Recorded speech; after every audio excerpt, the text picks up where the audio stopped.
അപ്പോ നമ്മളെ കുറെ ക്ലാസ്സുകളിലായിട്ടും കമന്റ് ബോക്സുകളിലായിട്ടും ഒക്കെ നിങ്ങൾ ചോദിച്ചുകൊണ്ടിരുന്ന ആ ഒരു സംഭവം എന്താണ് ആ ചോദ്യം?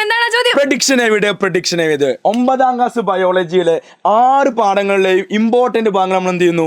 പ്രഡിക്റ്റ് ചെയ്യാൻ വേണ്ടി പോകുന്നു. ആദ്യം നമ്മൾ എന്ത് ചെയ്യുന്നു മിസ്സേ? ഒന്നാമത്തെ പാഠത്തില് ആദ്യം ഏറ്റവും ഇമ്പോർട്ടന്റ് ആയിട്ട് മക്കൾ പഠിക്കേണ്ടത് മെറ്റബോളിസം. 2 പ്രോസസ്സ് വേറെ ഉണ്ട്, അനബോളിസം ഉണ്ട്, കാറ്റബോളിസം ഉണ്ട്. അത് പറഞ്ഞു കഴിഞ്ഞാൽ പിന്നെ പഠിക്കേണ്ടത് ട്രാൻസ്പോർട്ട് അഥവാ പദാർത്ഥ വിനിമയങ്ങൾ, ഓസ്മോസിസ്, ഡിഫ്യൂഷന്, ഫെസിലിറ്റേറ്റഡ് ഡിഫ്യൂഷന്, ആക്റ്റീവ് ട്രാൻസ്പോർട്ട്. ഇത് പഠിച്ചു കഴിഞ്ഞാൽ എൻ്റെ മക്കൾ അടുത്തതായിട്ട് പഠിക്കേണ്ടത് ഏതാ മിസ്സേ? ഫോട്ടോസിന്തസിസ് ആണ്, പ്രകാശ സംശ്ലേഷണം. അതിൻ്റെ കെമിക്കൽ ഇക്വേഷൻ ഉണ്ട്. പിന്നെ 2 ഘട്ടങ്ങൾ, പ്രകാശഘട്ടം, ഇരുണ്ട ഘട്ടം, ലൈറ്റ് ഫേസും ഡാർക്ക് ഫേസും പഠിച്ചു കഴിഞ്ഞാൽ അടുത്തത് മാംഗ്രൂവ് ഫോറസ്റ്റിന്റെ കണ്ടൽ കാടുകളുടെ പ്രാധാന്യം എന്ത്, ഇമ്പോർട്ടൻസ് എന്ത്, അതും നിർബന്ധമായിട്ടും പഠിച്ചിട്ട് എൻ്റെ മക്കള് പരീക്ഷയ്ക്ക് പോകാൻ പാടുള്ളൂ. അത് കഴിഞ്ഞാൽ അടുത്ത പാഠം രണ്ടാമത്തെ പാഠം. അപ്പൊ 1-2 പാഠം നിങ്ങൾ കുറച്ചൊന്ന് ഇമ്പോർട്ടൻസ് കുറച്ച് പഠിച്ചാൽ മതി. അത് ആദ്യമേ പറയാണ്. അപ്പൊ അതിനകത്ത് നമുക്ക് വരാൻ സാധ്യതയുള്ളത് ഒന്ന് അമീബയുടെയും ഹൈഡ്രേറ്റിൻ ഡൈജഷൻ. ഓക്കെ, അവരുടെ ദഹനം കാണിക്കുന്ന ഒരു പിക്ചറും അതിന്റെ കുറച്ച് സെന്റൻസും ഉണ്ട്.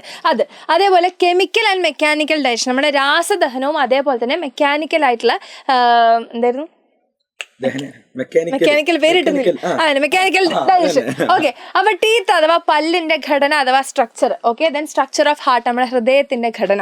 ഓക്കെ, അതൊക്കെ ഇമ്പോർട്ടന്റ് ആണ്. ദെൻ ബ്ലഡ് വെസൽസും കൂടെ പഠിച്ചു വെക്കുക. രക്തക്കുഴലുകൾ ഏതൊക്കെയാണ്? നമ്മുടെ ധമനി, സിര, ലോമിക, artery, veins, capillary.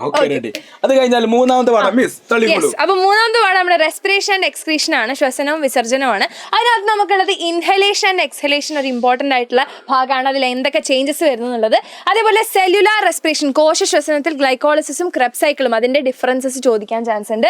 Anaerobic റെസ്പിറേഷന്റെ figure important ആണ്, ലാക്ടോബാസിലസ് അല്ലെങ്കിൽ ലീസ്റ്റ് ഏതെങ്കിലും ഒന്ന്. പിന്നെ യൂറിയ ഫോർമേഷൻ പഠിച്ചു വെക്കുക വിത്ത് ഫിഗർ.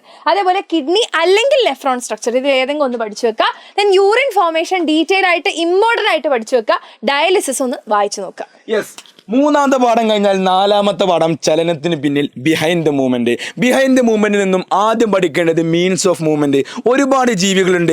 ആ ജീവികൾ എങ്ങനെയാണ് ചലിക്കാറുള്ളത്, അമീബ എങ്ങനെ, ഹൈഡ്ര എങ്ങനെ, ബാക്ടീരിയ എങ്ങനെ, ബാക്കിൽ ഒരുപാട് ജീവികൾ ടെക്സ്റ്റ് കൊടുത്തിട്ടുണ്ട്. ആ ജീവികളൊക്കെ എങ്ങനെ ചലിക്കുന്നു എന്ന് എൻ്റെ മക്കൾ പഠിച്ചു പോവാം. പിന്നെ ഡിഫറെൻറ്റ് മസിൽസ്, 3 ടൈപ്പ് മസിൽസ് പഠിക്കാനുണ്ട്. സ്കെലിറ്റല്, സ്മൂത്ത്, കാർഡിയാക് അല്ലെ, അസ്ഥി, മൃദുലം ആൻഡ് ഹൃദയപേശി പഠിക്കണം. പിന്നെ ഹ്യൂമൻ സ്കെലിറ്റൻ സിസ്റ്റം 2 ഭാഗങ്ങളുണ്ട്, അത് നിർബന്ധമായിട്ടും പഠിക്കുക. പിന്നെ എന്താ മക്കളെ? ഹ്യൂമൻ സ്കെലിറ്റൻ സിസ്റ്റം, അസ്ഥികൂട വ്യവസ്ഥ. പിന്നെ ജോയിന്റുകൾ, സന്ധികൾ പഠിക്കണം. 4 സന്ധി പഠിക്കാനുണ്ടല്ലേ. ആ 4ന്റെയും സവിശേഷത, പെക്യുലാരിറ്റി പഠിക്കണം. അത് എവിടെയാണ് കാണപ്പെടുന്നതെന്നും പഠിക്കണം. ഓക്കെ, പിന്നെന്താ? Disorders of bone and muscle, നമ്മുടെ അസ്ഥികൾക്കും പേശികൾക്കും വരാൻ സാധ്യതയുള്ള രോഗങ്ങൾ, റുമറ്റഡ് ആർത്രൈറ്റിസ്, പേശി ക്ഷയം, അങ്ങനെ ഒരുപാട് സ്പ്രെയിൻ, ഉളുക്ക് പോലത്തെ ഒരുപാട് രോഗങ്ങളുണ്ട്. ആ 4 രോഗങ്ങൾ പഠിക്കാം. പിന്നെ പ്ലാൻ മൂവ്മെന്റ്, നിർബന്ധമായിട്ടും പ്ലാൻ മൂവ്മെന്റ് പഠിക്കണം. അവിടെ എന്തായാലും ഒരു ചോദിച്ചിരിക്കും. റെഡിയുള്ള മക്കളെ, പ്ലാൻ മൂവ്മെന്റ് 2 ഉണ്ട്, അത് നോക്കി പോകണം, എക്സാമ്പിൾ നോക്കണം. അതായത് ഇപ്പൊ നിങ്ങൾക്ക് ഇത് കേൾക്കുമ്പോൾ തോന്നുന്നു ഇതിലിപ്പോ ഓൾമോസ്റ്റ് എല്ലാം പറയുന്നില്ലേ. പക്ഷെ നിങ്ങൾ നോക്കിക്കഴിഞ്ഞാൽ കാണാം, ആദ്യത്തെ ചാപ്റ്റർ മുതൽ ഞങ്ങൾ പതുക്കെ അതായത് ആദ്യത്തെ ചാപ്റ്റർ നമ്മൾ ആകെ കുറച്ച് കണ്ടന്റുകളെ പറഞ്ഞിട്ടുള്ളൂ. പക്ഷേ ഈ ലാസ്റ്റ് ചാപ്റ്ററുകളിൽ നിന്നാണ് നിങ്ങളോട് ചോദ്യം ചോദിക്കാൻ പോകുന്നത്. അപ്പൊ ആ ചാപ്റ്ററുകളിൽ നിങ്ങൾക്ക് അത്രയും വെയിറ്റേജിന് ചോദ്യം ചോദിക്കുന്നുണ്ടെങ്കിൽ ഓൾമോസ്റ്റ് എല്ലാ ഭാഗത്തു നിന്നും നിങ്ങൾക്ക് ക്വസ്റ്റ്യൻസ് വരും. അതിൽ ഇമ്പോർട്ടന്റ് ആയിട്ടുള്ള ഭാഗങ്ങളാണ് നമ്മളിവിടെ വെച്ചിട്ടുള്ളത്. അപ്പൊ ഇതിലും കുറച്ച് കഴിഞ്ഞിട്ട് എന്താണ് നിങ്ങൾക്ക് ക്വസ്റ്റ്യൻ ഇതൊന്നും അല്ല വന്നത് എന്ന് പറയേണ്ടി വരും. അപ്പൊ അതുകൊണ്ടാണ് വരാൻ സാധ്യതയുള്ള എല്ലാം വെച്ചിട്ടുള്ളത് കേട്ടോ. അപ്പൊ ഇത് എന്തായാലും പഠിക്കണം. വരാൻ സാധ്യത നമ്മൾ പറയും, കൂടുതലാണെങ്കിൽ കൂടുതലാണെന്ന് പറയും, കുറവാണെങ്കിൽ കുറവുള്ളത്. ഓക്കെ, അടുത്ത 5ാമത്തെ പാഠം മക്കൾക്ക് ഏറ്റവും ഇഷ്ടപ്പെട്ട പാഠം നമ്മളെ റീപ്രൊഡക്റ്റീവ് ഹെൽത്ത് അഥവാ നമ്മളെ പ്രത്യുൽപാദന ആരോഗ്യത്തിന്. മെൻസ്ട്രേഷൻ, ആർത്തവത്തിന്റെ ഭാഗം പഠിച്ചു വെക്കുക. ഫെർട്ടിലൈസേഷൻ, ബീജസംയോഗം എങ്ങനെയാണെന്ന് പഠിച്ചു വെക്കുക. ഡെവലപ്മെന്റ് ഓഫ് എംബ്രിയോ ഭയങ്കര ഇമ്പോർട്ടന്റ് ആണ്, ഭ്രൂണത്തിന്റെ ഡെവലപ്മെന്റ് കേട്ടോ. ആ ഒരു പിക്ചർ അടക്കം വെച്ചിട്ട് തന്നെ പഠിച്ചു വെക്കുക. ദെൻ ലേബൽ ചെയ്യാൻ വരാൻ ചാൻസ് ഉള്ള ഒന്നാണ് പ്ലാസന്റെയും അമ്നിയോട്ടിക് ഫ്ലൂയിഡ് ഒക്കെ. പ്ലാസന്റെയും അതേപോലെ അമ്നിയോട്ടിക് ദ്രവത്തിന്റെ ആ ഒരു പോർഷൻ, അതിന്റെ ധർമ്മം, ഫംഗ്ഷൻ ഇമ്പോർട്ടന്റ് ആണ്. ദെൻ വാക്സിനേഷൻസുകൾ നോക്കി വെക്കുക. ദെൻ കോൺട്രാസെപ്റ്റീവ് മെത്തേഡുകൾ ഏതൊക്കെയാണ്, ഗർഭനിരോധന മെത്തേഡുകൾ ഏതൊക്കെയാണെന്നുള്ളത്. അതേപോലെ തന്നെ ഫെർട്ടിലൈസേഷന്റെ ഫെർട്ടിലൈസേഷൻ അല്ല, എന്തോ മാറ്റം വന്നിട്ടുണ്ട്. എവിടെയാണ് മിസ്? ചിന്തിക്കൂ. ഫെർട്ടിലൈസേഷൻ തന്നെയാണ്. അത് ഇന്റേണൽ ഓർ എക്സ്റ്റേണൽ? ഇന്റേണൽ. അപ്പൊ അത് ഇന്റേണൽ ആണോ എക്സ്റ്റേണൽ ആണോ?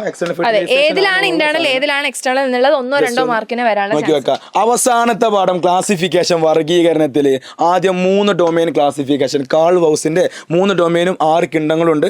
നോക്കിയിട്ട് പോകണം, പഠിച്ചിട്ട് പോകണം. പിന്നെ ഫൈലങ്ങൾ, 9 ഫൈലങ്ങൾ. എൻ്റെ മക്കൾ നമ്മൾ പാട്ട് പാടി പഠിച്ചതാണ് 9 ഫൈലങ്ങൾ.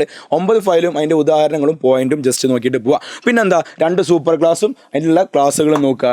പ്ലാൻ ഡിവിഷൻ ഇമ്പോർട്ടൻ്റ് ആണ്. 5 പ്ലാൻ ഡിവിഷൻസും ഇമ്പോർട്ടൻ്റ് ആണ്. അതും കഴിഞ്ഞാൽ വൈറസ് ഓർമ്മ വന്നില്ല. ശ്രുതി മിസ്സിന് ഓർക്കുന്നു, വൈറസ് ഓർമ്മ വരുന്നു. സ്വഭാവം ഉണ്ട് അല്ലേ? ആ വൈറസ് പ്രത്യേക സ്വഭാവം ഉള്ളത് കൊണ്ട് നമ്മൾ ഇവിടെ ഉൾപ്പെടുത്താറില്ല. ആ സ്വഭാവം ശ്രുതി മിസ്സിനുണ്ട് എന്നാണ് അവരോ പറഞ്ഞത്, ഞാൻ പറയില്ല. ഓക്കെ, പിന്നെന്താണ് എവല്യൂഷണറി ട്രീ വരക്കാനുണ്ടാവും കേട്ടോ മക്കളെ. സാധ്യത വളരെ കൂടുതലാണ്. നമ്മൾ എന്ത് ചെയ്യുന്നുണ്ട്, വരക്കാൻ ക്വസ്റ്റ്യൻ നമ്മൾ യൂട്യൂബ് ചെയ്യുന്നുണ്ട്. നമ്മൾ രാത്രി ക്വസ്റ്റ്യൻ ആൻസർ ചെയ്യുമ്പോഴും വരച്ച് പഠിപ്പിക്കുന്നുണ്ട്. മക്കളെ എന്ത് നിർബന്ധമായിട്ട് കാണാം. പ്രഡിക്ഷനിൽ പറഞ്ഞ കാര്യങ്ങൾ നിർബന്ധമായിട്ടും പഠിക്കുക, സെറ്റാക്കുക. യെസ്, അപ്പൊ നാളെ നമ്മളുടെ എക്സാമിന് നമ്മൾ സൂപ്പർ സെറ്റ് ആയിട്ട് പോകാൻ പോവാണ്. അപ്പോൾ ഇന്ന് രാത്രിത്തെ ലൈവും അതേപോലെ നാളെ രാവിലത്തെ ലൈവും കൂടി ആകുമ്പോഴത്തേക്ക് നിങ്ങൾക്ക് കംപ്ലീറ്റ്ലി സെറ്റ് ആവും. അപ്പൊ ഇതെന്തായാലും ഈ പോർഷൻസ് പഠിച്ചിട്ട് പോവാ. ഇതൊരിക്കലും കൂടുതലല്ല മക്കളെ, ഇത് ടെക്സ്റ്റ് മൊത്തം പറയുന്ന പ്രഡിക്ഷൻ ആയിരുന്നില്ല കേട്ടോ. നിങ്ങൾ അങ്ങനെ ഒരിക്കലും വിചാരിക്കരുത്. കാരണം ഈ ലാസ്റ്റത്തെ ചാപ്റ്ററുകളിൽ നിന്ന് 4, 5, 6 അതേപോലെ 3 ഓക്കെ, ആ ഒരു 4 ചാപ്റ്ററുകളിൽ നിന്നാണ് നിങ്ങൾക്ക് ഏറ്റവും കൂടുതൽ ക്വസ്റ്റ്യൻ വരാൻ പോകുന്നത്. അത് ഇമ്പോർട്ടൻ്റ് ആയിട്ട് പഠിച്ചിട്ട് പോവുക. സോ ലൈവിന് കാണാം എല്ലാവരും. അപ്പോൾ ഓൾ ദി ബെസ്റ്റ്. അപ്പോൾ എല്ലാവരും നമ്മുടെ കമന്റ് ബോക്സിൽ ഒരു ഓൾ ദി ബെസ്റ്റ് എല്ലാവർക്കും അങ്ങോട്ടും ഇങ്ങോട്ടും കൊടുക്കുക. Yes, all the best.